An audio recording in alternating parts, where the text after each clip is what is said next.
Hello guys, আসসালামু আলাইকুম। আবারও আপনাদের মাঝে নিউ ব্লগ নিয়ে চলে আসলাম। আজকে বোনকে নিয়ে ঘুরতে বের হয়েছিলাম। তো বাসায় ফেরার পথে দুই বোন ছোট একটা ব্লগ করলাম। যদিও একটু দুষ্টুমির কথাবার্তা বলছিলাম। তো দুষ্টুমি করতে করতে বোনকে বোনের বাসায় দিয়ে আমি আমার বাসায় চলে আসবো। তো এই তো বোনকে বোনের বাসায় দিয়ে আসতে যাচ্ছি, আর দুই বোন দুষ্টুমি করতেছি।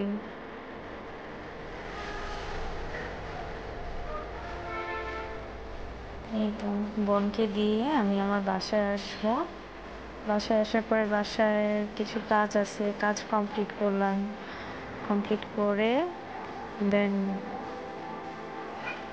নাস্তার জন্য কিছু একটা বানানোর চিন্তা ভাবনা করলাম। তো এই যে নাস্তা বানানো শুরু করে দিলাম।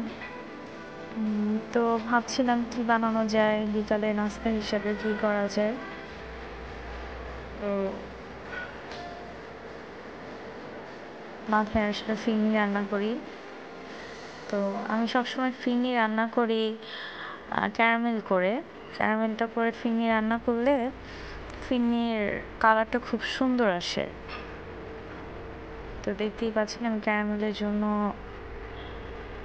চিনি আর অল্প একটু পানি দিয়ে ক্যারামেলটা তৈরি করছি। আর ক্যারামেল করে আপনারা রান্না করে দেখতে পারেন, কালারটা খুব সুন্দর আসে এবং টেস্টও খুব ভালো লাগে। ক্যারামেল হওয়ার জন্য ওয়েট করছি। আর ক্যারামেল করতে হলে অবশ্যই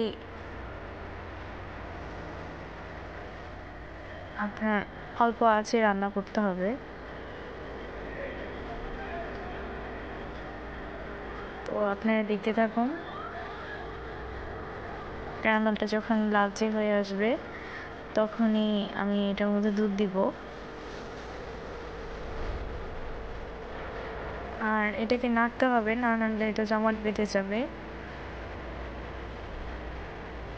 নয়তো পুড়ে পুড়ে যাবে, তখন আর খেতে ভালো লাগবে না।